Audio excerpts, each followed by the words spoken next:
What's up, Raider Nation? I am Raider Glenn Diesel, and this is Commitment to Bringing You Excellent Podcast. Coming back with another podcast for you guys this evening. Kind of want to go over some prospects that we need to keep our eye on. Some prospects that have some ties with Pete Carroll and Chip Kelly. Also, some prospects that we need to also keep an eye on. Those 30 visits, I know they don't mean a lot, but you can get some kind of intel on what they're looking for. If they do like the player, obviously they want to bring them in and interview and put them through some drills, some work, and kind of see what kind of player that they could, possibly be, as far as, what kind of person they are. Do they love football? What's their background? Is football everything to them? Things like that or whatever. So I'm going to go over some of the 30 visits. And like I said, some players that we need to keep an eye on there. Again, it's beyond the first round. There's a lot of players that we need to bring in and build, and we have 9 picks. So pick through 2 through 7, depending on if they trade back and get more assets, or if they trade up and give away some of those assets. These are some of the names that we need to familiarize ourselves with, and make sure that we know come draft time, Thursday, Friday, and Saturday, if that name is called. Also, again, some ties that are tied to Pete Carroll and Chip Kelly. Also, obviously, Spatek being from Michigan. Tom Brady, being from Michigan, I'm pretty sure that they got a lot of intel on those Michigan guys or whatever. So with that being said, let's go ahead and jump into this thing.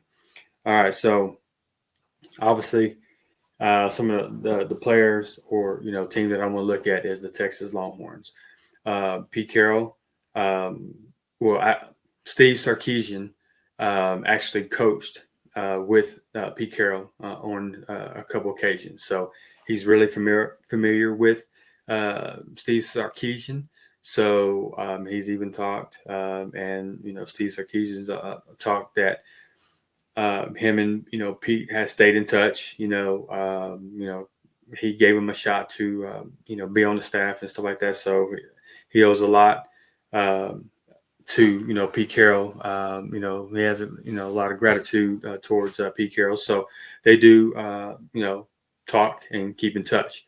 What better way to really get the insight, true insight on a player? Obviously, when you ask a coach about his player, when you're interviewing and stuff like that, he's going to say the right things, right? I mean, he's going to tell you what you need to know.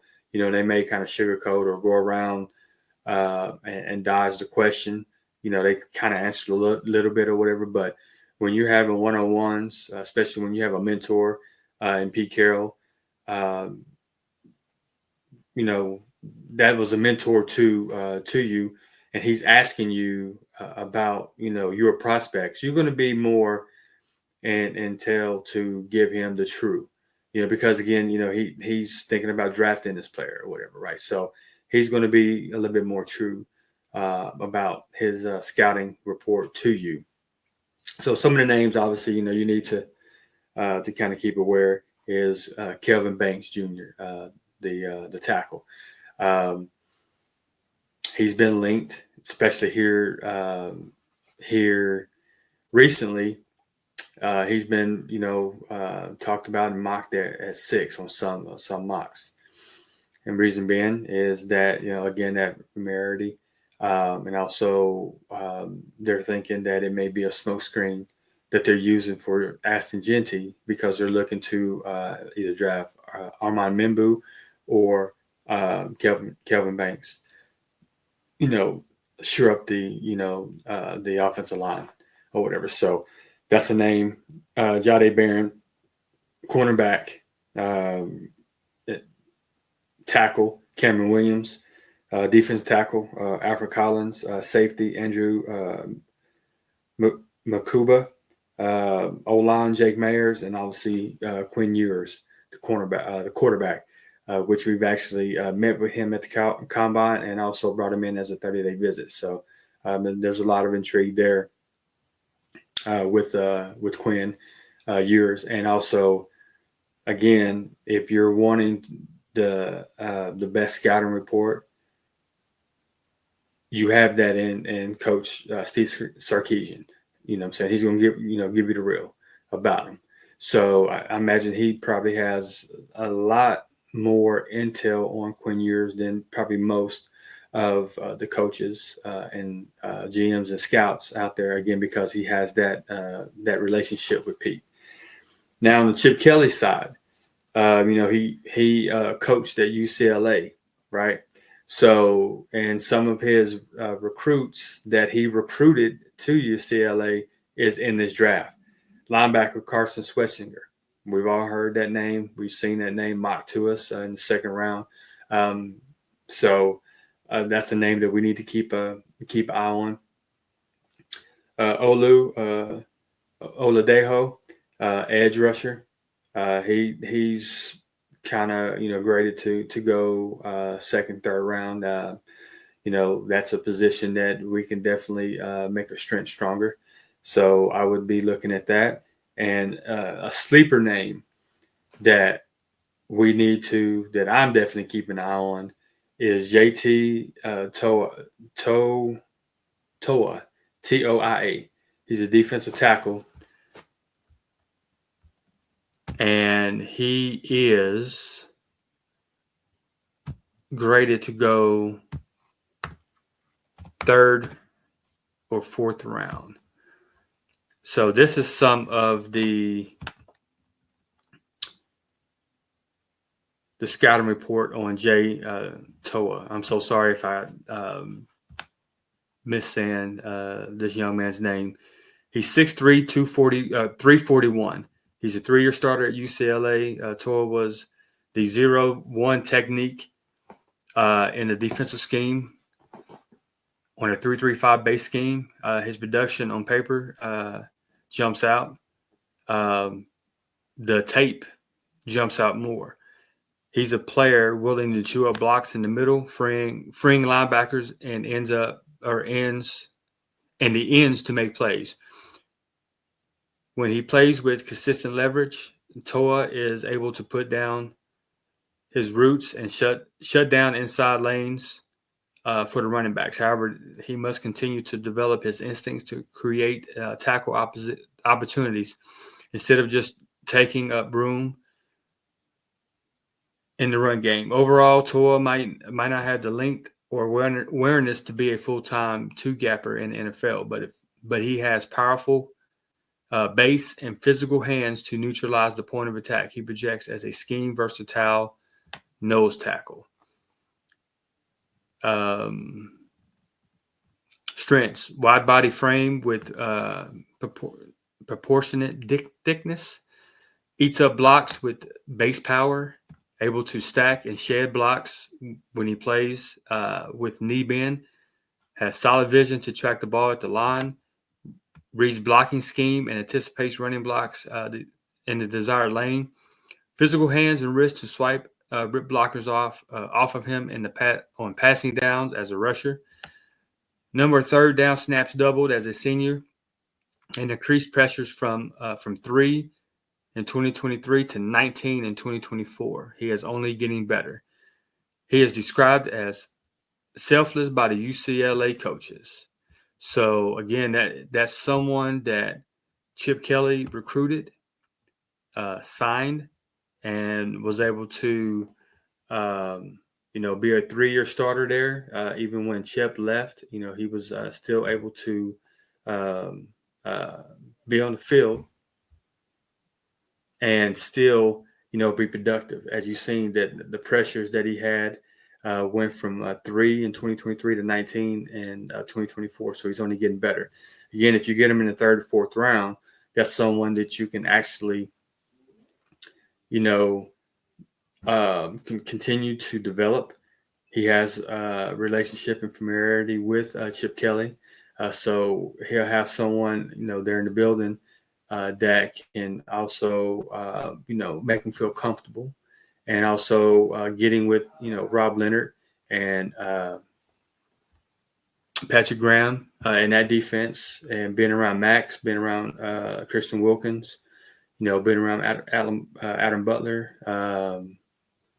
Malcolm Kuntz, that he'll be able to kind of be eased in and can turn into a really good player for us. So, again, that's a name that we need to keep an eye on. That's one that I got checked as a sleeper pick. And then obviously, last year, Chip Kelly was offensive coordinator for that 1 year for Ohio State. Obviously, the names, the main names, Will Howard, Emeka Egbuka, Donovan Jackson, tackle, or O-line, I'm sorry. Josh Simmons, tackle. Talik Williams, defensive tackle. Travion Henderson and Christian Jenkins, the running backs. JT Tomaloa, edge. Now, here's three names that we need to keep an eye on, again, for the later rounds. Denzel Burke, cornerback. He's a 4th or 5th round grade. Landon Ransom, he's a safety. He's a 3rd or 4th round grade. And Cody Simon, inside linebacker. He's a 4th and 5th grade.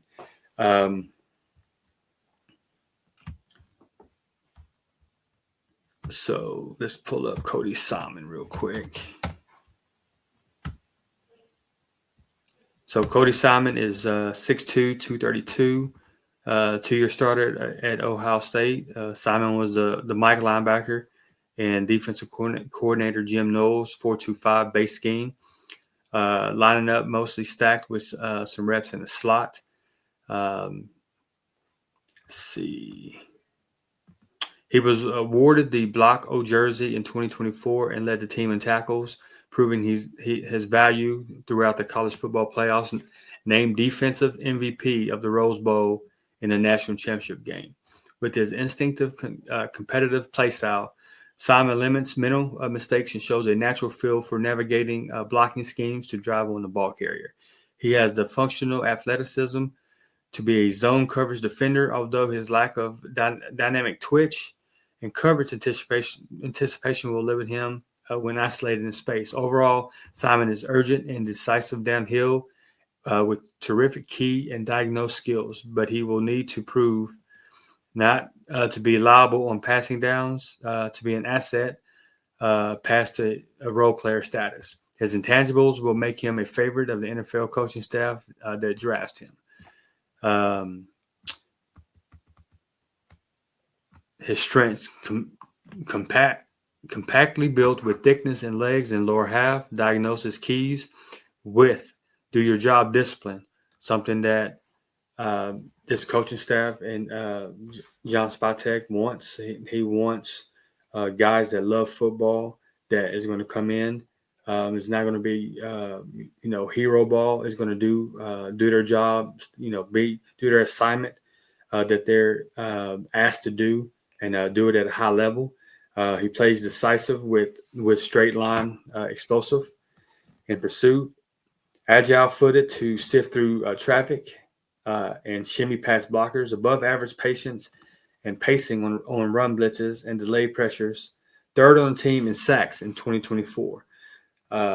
Solid breakdown and strike through tackling skills. Didn't commit a penalty on 1,861 career defensive snaps. That's someone that's locked in mentally. Someone, again, that goes back to do your job, not hero ball, do what is asked at a high level, and he has shown to do that.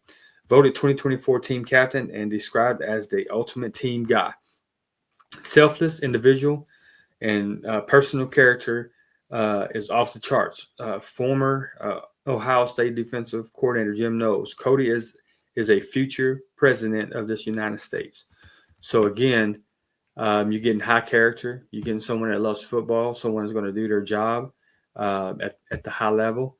And if you can get someone like that in the 4th or 5th round, again, continue building this team with solid starters is a must. So that's a name that we need to, like I said, keep an eye on. Come draft night, like I said, again, it's beyond the first round, so it doesn't end after the first round. So we still got to continue to build this team with high-level players, and it starts with players like this, the players that I'm mentioning. So let's keep an eye on those players. Now, let's go to the visits. Again, this doesn't tell you everything. It tells you a lot. You can take some things with a grain of salt. You can just take it as smoke screen or whatever on some cases. But if you really look at it and you diagnose it or whatever, you can actually get some great intel. So we brought in pretty much every quarterback. Jackson Dart, Tyler Shuck, Jalen Milroe, Cam Miller, Will Howard, Shedeur Sanders. We brought pretty much all those guys in, and visited with them. Some we visited with Quinn Ewers. Some we visited with at the scouting combine. Some at the East-West Shrine game. Some at the Senior Bowl. And also did some extra work by bringing them in for another visits or whatever with the 30 visit. So it's quite telling that they are looking at quarterback, some form of fashion. Somewhere in this draft, they're looking to bring another quarterback in the room. You don't do that much work on a position, especially a position like quarterback, which is the most important position on the field, if you don't have some, inkling that you will take a quarterback in this draft. Like I said, even if it's a UDFA and they're bringing them in, they don't draft them with the 9 picks, and they bring in someone with the undrafted free agent. Expect a quarterback to be on his roster come after Saturday night or Sunday when they start cycling through the UDFAs. Now here's a name that we need to keep an eye on. Obviously, Trayvon Henderson and Quinshawn Junkins, just because of the familiarity that they have with Chip Kelly, especially being his offense, him being offensive coordinator. That's obvious. But a name that we need to keep an eye on, which is he's my third running back on my rankings. I have Ashton Jeanty, Omarion Hampton, and Caleb Johnson from Iowa is my third running back on my board.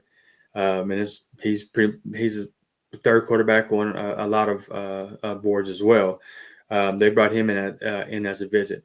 So I look at that as, okay, so they brought him in because, one, he fits the scheme, the zone, running scheme that Chip Kelly is going to be running in his offense. To me, I think he is, after Jeanty, the next best zone running back in this draft. Marion Hampton does not really fit our scheme. He's not a zone running back. Caleb Johnson is definitely that. And I pretty much put, as far as the zone running intellect, I put him and Ashton Jeanty pretty much kind of right there as far as the intellect. Now, he doesn't have the skills of a Ashton Jeanty, but what I'm saying, he's pretty close to that. He's just kind of a tear down from Ashton Jeanty. Ashton Jeanty's here, he can be, elite Hall of Fame. He's projected, as a comp to, LaDainian Tomlinson, Marshall Faulk, so those were legendary Hall of Fame guys. So he's kind of comp there. He's not on that level, but he's, like I said, he's pretty close. So keep an eye on Caleb Johnson. Matter of fact, let's go ahead and that way I can kind of give you guys a little bit more of an insight to Caleb Johnson. So Caleb Johnson is 6'1", 224. Johnson was a focal point of offensive coordinators Tim Lester's run-heavy zone blocking scheme. 62.5% of Iowa snaps in 2024 used multiple tight ends. Number 2 in the FBS. He exploded onto the NFL radar with the prolific 2024 season and set single-season Iowa records for total touchdowns, 23, rushing touchdowns, 21, and total points scored, 138. He also became the third player in school history to eclipse 1,500 rushing yards in a season, despite consistently facing stacked boxes. Iowa ranked 130 out of 133 FBS teams in passing offense in 2024. Johnson still shined in the run game and also on outside zone.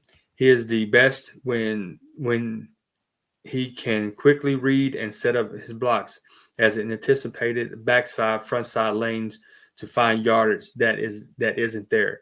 Number 2 in the FBS with 21 carries of 20 yards or more in 2024. He tends to run upright, giving defenders a large target, but has the build and determination to be a bruiser as a forward-leaning north-south runner. Overall, Johnson isn't a dynamic make-you-miss athlete, but he is a patient and powerful one-cut runner with the instinctive vision to crease the defense and using his run angles and foot quickness. His play style is reminiscent of DeMarco Murray and Le'Veon Bell, with a 3-down skill set to thrive in a zone pass NFL scheme. Again, his measurables is 6'1", 224. He ran a 4.57 at the combine. He has a 1.61 10-yard split. Strengths, physicality, and physical put together specimen with power throughout his frame. Runs square with strong base and forward momentum to make tacklers feel it at contact. Draws inspiration from Derrick Henry. Consistently carries tacklers for extra yards. 1,060 rushing yards came after contact in 2024. Possesses really well to read backside cuts. Follows blocks and navigates holes. Shines on tosses, outside zone, and plays with horizontal flow. Stays light on his feet to slide. That goes back to that Le'Veon Bell comp that they had in his bio. You know, that's what Le'Veon did. You know, saying he kind of just light on his feet, slid down the line, waited for the hole open, and he burst through it or whatever. So that's why he was pretty much comp to DeMarco Murray and Le'Veon Bell. Average long speed, but initial acceleration allows him to get downhill through lanes. 0 fumbles in 2024. Now, I know it's not talked about or whatever, but Ashton Jeanty did fumble quite a lot. Not a lot, but he has some fumble issues in college. So let's keep that in mind. I think he does have some small hands as well. If that was the only knock on Ashton Jeanty, that would be that he tends to fumble and he has small hands. But back to Caleb Johnson. Reliable pass catcher with big, strong hands in screen game. Held up well when asked to pass protect. Should continue getting better. Stamina runner and look stronger deep into the games. 8.3 yards per carry in the fourth quarter in 2024. Scored at least 1 touchdown in all 12 regular season games in 24 and set Iowa's record for points in the season. Iowa running backs coach and former NFL player Liddell Betts said Johnson sets the example for offenses in terms of how to work. So it's not a coincidence that Caleb Johnson was one of the 30 visits that they met with. They also met with him, at the combine. That's the type of player that they're looking for. You know, tough, physical, works hard, doesn't complain. You know, loves football. That we'll put everything out on the line. Those are things that John Spytek says that he's looking for, that him and Pete Carroll is looking for. That is what they're trying to build this team to be. That's the next Raiders. The Raider way is those type of players, and Caleb Johnson fits that. So you're asking, okay, so what about Ashton Jeanty? Yeah, if they don't get Ashton, or if they get Ashton Jeanty or whatever, great. But say Ashton Jeanty's gone, right? Or if they decide, that, hey, we got someone like this, let's go ahead and try to, shore up our line with the Armand Membu or a Kelvin Banks Jr., and then circle back in round 2 and get a Caleb Johnson. Again, he's not Ashton Jeanty, but he's a damn good, solid running back that we're getting to be behind Geno Smith in that offensive line or whatever. So wouldn't be mad at that pick. Again, I love some Caleb Johnson. Again, I want Ashton Jeanty. If you watch the other videos that I did, the most accurate Raiders 7-round mock draft, I did 2 of them. And I had Ashton Jeanty in both, one with trades, one without trades. So I do want Ashton Jeanty. But at the same time, if Pete Carroll and John Spytek decide to go in a different direction, I'm not going to be mad. I'm trusting those guys. And Pete and Spy, I trust. So if they decide to go in a different round and not get Ashton Jeanty, and I'm hoping that, okay, I know they got, a plan in place, and Caleb Johnson could be that plan. Wide receiver, Jalen Noel from Iowa State. His teammate, Jaden Higgins, is my favorite out of the Iowa State wide receivers. So I didn't see any reports that they met with Jaden Higgins. But they did meet with his teammate Jalen Noel. Luther Burton, wide receiver from Missouri. Now,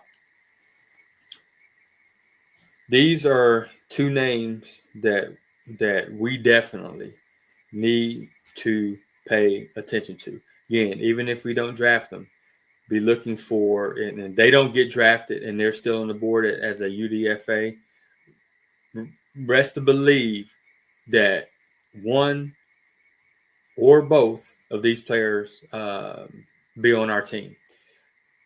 John Spytek loves going after small school players, especially on the O-line.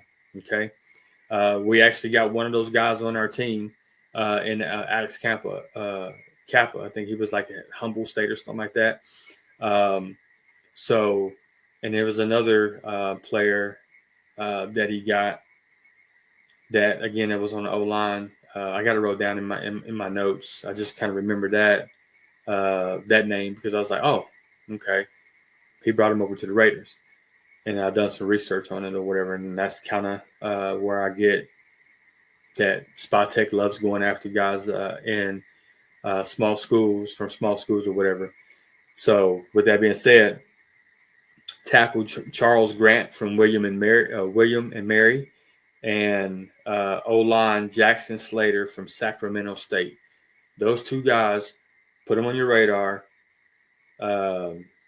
and just when they're called, just be prepared. Just know that Raider Glenn Diesel told you to be prepared and do some research on. So let's go ahead and let's go to Charles Grant real quick, and I'll give you the bio of Mr. Grant, so that way you have a little bit of an idea. He's 6'5", 309.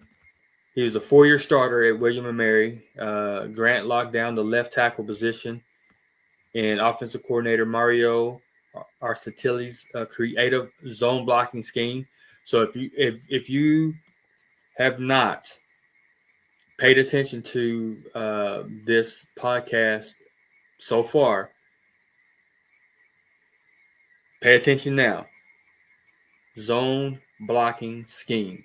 The players that I'm talking to you guys about The players that I said to keep an eye on that has ties to Pete Carroll and Chip Kelly, zone blocking players. And here's another one as a 30 visit that is from a small school. He's a zone blocking tackle. So again, creative zone blocking, zone-based run scheme. The Tribe ranked fourth in FCS with 232.8 yards rushing per game in 2024. So enrolling into college, he was 240 pounds, very little football experience. He blossomed into a weapon at the blind side for the Tribe, and was the only offensive lineman named a finalist for the 2024 Walter Payton Award, which recognizes the top offensive player in FCS. Grant is light-footed, long-armed, and flashed competitive edge through the whistle. A great place to start for an offensive lineman. Though his agility jumps off the screen, savvy edge defenders will key on unpolished areas of his game, primarily his upright pads and frenetic pacing. Overall, Grant is a nimble big man with outstanding range, length, and movement twitch. He will need to develop better patience and muscle mass to match up with NFL competition. He has all the traits of a future NFL starter and projects best in zone-heavy offense, similar in ways to Spencer Buford. Again, he is he's mid to late rounds. So again, be looking for him in that area. So again, he's 6'4". He has 34 7/8 arms. He has 10-inch and 3/8 hands, and he has a 82 and a half wingspan that runs a 4.99 40. Strengths: fluid athlete with exceptional foot quickness in pass pro and run game. Easily redirects laterally and lower body flexibility with burst. Long arm frame with a good feel for strike placement and pass sets to keep rushers off his body. Persistent hands once connected to push defenders in opposite direction they want to go. Can see his wrestling background and how he uses his body positioning. Executes backside cutoff blocks with proper angles.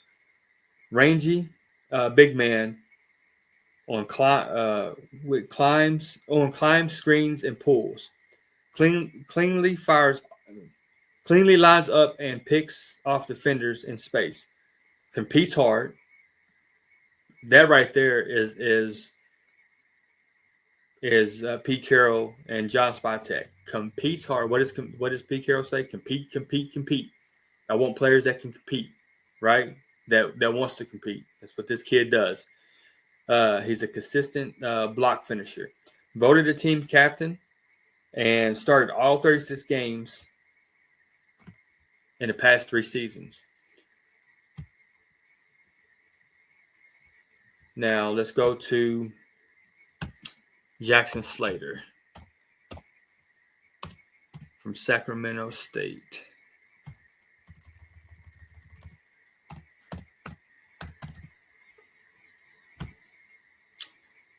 Jackson Slater is 6'3", 311. He's a four-year starter at Sacramento State. Slater worked primarily at left guard in offensive scheme Bobby Francisk, zone blocking scheme with some gap principles included. After being forced into a starting role as a true freshman, he became a regular starter as a sophomore on a team that included Cam Scatterboo and Marty Mapa, who won the 2022 Big Sky Championship. He became the first offensive lineman in school history to earn 3 first-team all-conference honors. With his stout frame, Jackson is quick in his setup as a pass blocker to center his blocks. uses his hands with strikes and diagnoses the line game. His aiming points and angles in the run game have room for improvement, but he works hard to stay connected on the move, and his range can be weaponized as an outside zone scheme. Overall, Jackson needs to shore up his technique to better match up with NFL talent, but his movement, ability, core strength, and active eyes form a solid foundation for the next level. He projects as a guard with the chance to move into the starting rotation in the right situation. So, again, these guys, late rounds. I think Charles Grant will kind of go in the mid round. I think he's probably going to be fourth round guy, third, fourth round, just because of he has high upside. Jackson Slater, being a guard or whatever, he projects to be fifth, sixth, seventh, and can possibly go UDFA. Those are guys that we can bring in. We can that definitely has high upside that we can develop on that line. So keep an eye on those two guys. Definitely keep an eye on those two guys. We also have tackle Caleb Etienne from BYU. We have O-line Marcus Ware from Montana. And if you watched the other previous podcast I did, again, the Raiders, the most accurate Raiders 7-round mock draft. If you haven't watched it, please go watch it. Like and subscribe to the page. Help the boy out so that way I can continue to put great content out for you guys. Give you guys, the Raider news. Keep you guys informed, up to date with the Raider news or whatever. You heard about this guy because I drafted him in both of those podcasts. Caleb Rogers from Texas Tech. They brought him in as a visit. So obviously there's something there that they liked. And if you watched my video, I broke down his bio. Dude he's a beast. He can play all four positions on the line, right? Other than center, he can play left guard, left tackle, right guard, right tackle. Very flexible, and I think he's going to be a star in the NFL. So, quarterback and offensive line. So out of all the picks, again, this is offense. 1, 2, 3. So pretty much all the quarterbacks. So 1, 2, 3, 4, 5, 6, 7, 8, 9, 10, 11, 12, 13. So 13 of the 30 picks was quarterbacks and tackles. Or O-line, I'm sorry, tackles and guards. So those are two positions that they're heavy keep an eye on. And like I said, we need to keep an eye on that as well. I talked about this guy in the previous, or I talked about this guy at the beginning of this podcast, Olu Oladejo from UCLA. Again, that's a guy that Chip Kelly recruited to UCLA. And they brought him in as a visit. Kenneth Grant, defensive tackle from Michigan, obviously John Spytek and Tom Brady, ties. Mason Graham, defensive tackle, Michigan. So now we have inside linebackers, Teddy Buchanan from Cal. Now he wasn't recruited or anything like that from Chip Kelly. Because I thought he had went to UCLA before Cal, but he didn't. He was at Cal. So inside linebacker Jalen Walker, inside linebacker Carson Swessinger, which again he got recruited by Chip Kelly. Inside linebacker Jeffrey Bassa, inside linebacker Cody Simon. It's again Chip Kelly was on that squad, Ohio State national championship team. He was the MVP of the Rose Bowl game, as I gave you the bio of Cody Simon. Again, that's a John Spytek and a Pete Carroll guy. So again, they brought him in as a visit. Outside linebacker, Josiah Stewart, Michigan, Spytek and Brady Ty. So 1, 2, 3, 4, 5, 6, 7 linebackers was brought into the building as a 30 visit. So 13 players on offense with quarterbacks and tackles and 7 on the linebackers. So that's 20 of the 30 visits was linebackers, O-line, and quarterback. You see the trend here? You only get 30 visits. There's 20 of them already spent up in just those 3 positions. Then you sprinkled in, cornerback Benjamin Morris from Notre Dame, Will Johnson, Michigan, cornerback Siobhan Revel Jr., East Carolina, cornerback Zach Frazier, safety Malachi Starks, safety Nick Imawari from South Carolina, and safety Xavier Watts, Notre Dame. So that's 1, 2, 3, 4, 5, 6. So 6 defensive backs. Let's just say defensive backs. So that's 26 of the 30 was cornerback, O-line, linebacker, and quarterback, which leaves us to as 2 other holes that is a need, running back and wide receiver. Caleb Johnson was brought in, and I didn't see, Luther Burden and Jalen Noel was brought in. And then the 2 edge and Oladejo and Ahmad Hassan from Boise State rounds out the 30 visits. So just keep those names in the back of your mind. Just remember that that I peep game to you guys on those players. So that way, when if it does happen, they do bring they do draft them or pick them up at a UDFA. You're not having this what the hell moment. Like, who is this player? You never heard of them.